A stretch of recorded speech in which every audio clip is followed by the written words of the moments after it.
Good evening, and welcome back to Trip's Tales.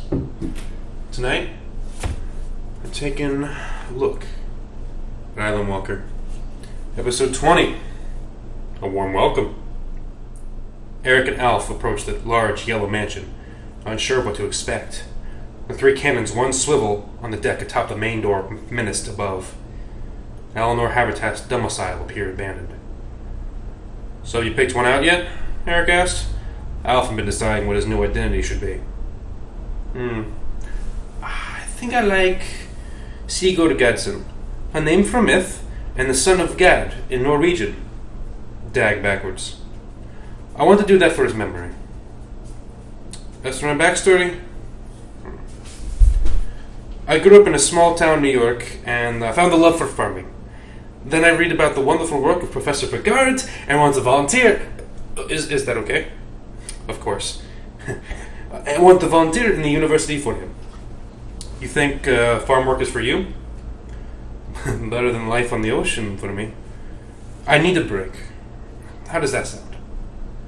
Sigurd, my friend, it sounds great.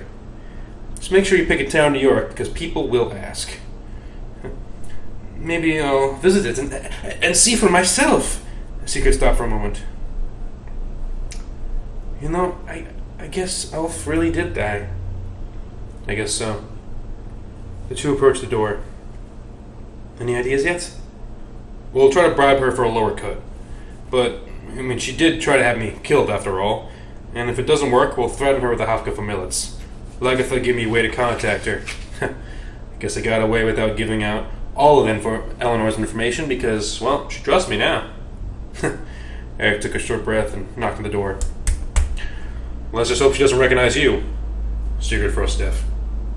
After a moment, the door flung open and Eleanor posed by the doorframe. She wore an elegant, expensive Chinese robe. "Hello, boys."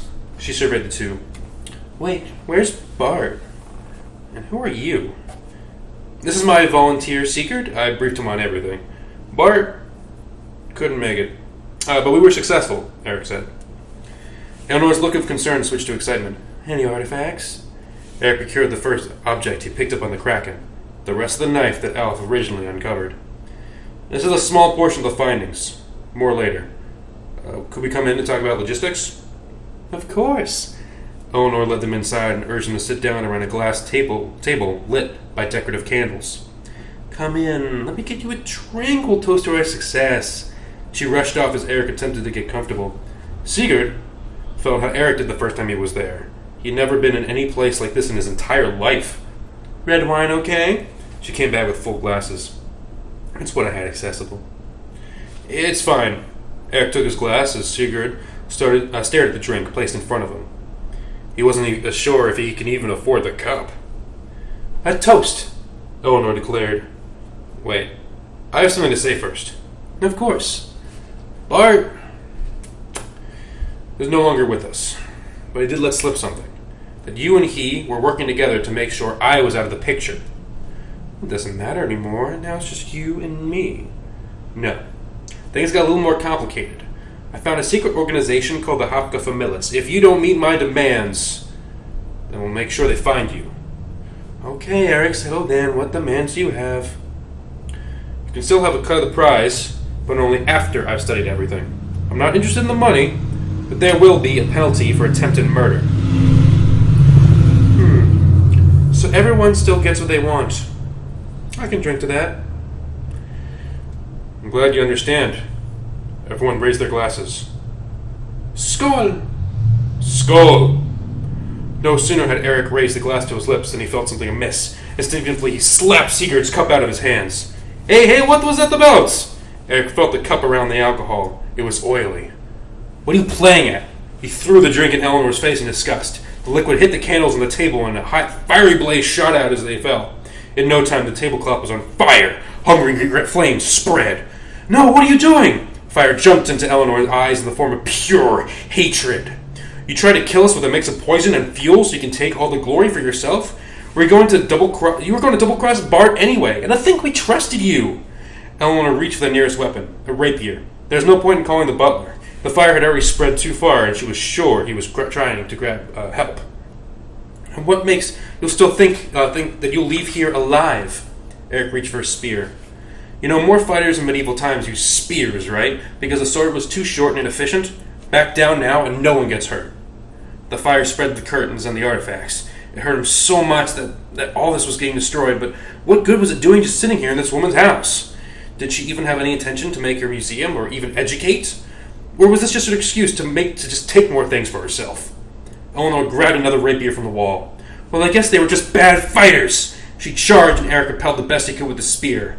Swipe left, block right. One rapier fell from Eleanor's hands. Sigurd picked it up. Eleanor grabbed an axe. The house became a fiery hell. We need to get out of here, Eric cried. You'll leave here in a body bag or become a permanent addition to this exhibit. Eleanor slashed at Eric and he screamed. He fell back into a burning timber. Sigurd knocked her back, but she overpowered him. You must be Alf, she declared. Nice to meet you in person. A wave of terror overcame Sigurd. If this gets out, I'm dead for sure. Eric smacked Eleanor over the head with a vase, and she fell back. He grabbed Sigurd. Come on! But she... Now! Eric and Sigurd rushed out of the burning building, their backs roasting on the way out. They sprinted for their cars when a high-pitched shriek damaged their ears. Behind them, a shirtless Eleanor loaded up her cannons and fired. This time, her scare tactic was working. Fiery explosions erupted all around them, destroying road, trees, and cars. They nearly reached their own car when it became a rubble in front of them. They slowly turned to face the rage behind them. You forgot to see the extent of my collection, gentlemen, she hollered. Come back and I'll show you! More cannons. Eric and Sigurd scattered.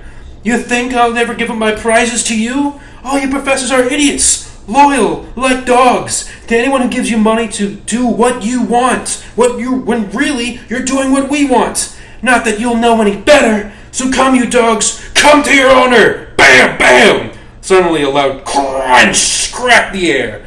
The house was finally ready to cave. Eleanor screeched as she fell through her house and into the fire below. Eric and Sigurd slowly rose up from their hiding spots, not sure if it was over. They made their way back to their destroyed car. She's crazy, Sigurd said. That was just... You didn't work... That was... Not according to plan, Eric commented. I need to process what just happened. He held his temple. He felt lightheaded and sick to his stomach.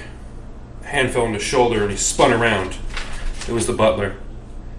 Thank you, gentlemen. I know this was questionable, but she held me captive for years, unable to leave, horrible conditions. I almost felt that she does...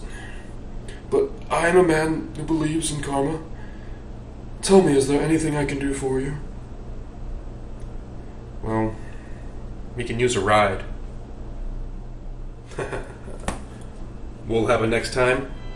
We'll find out right here on Trip's Tale.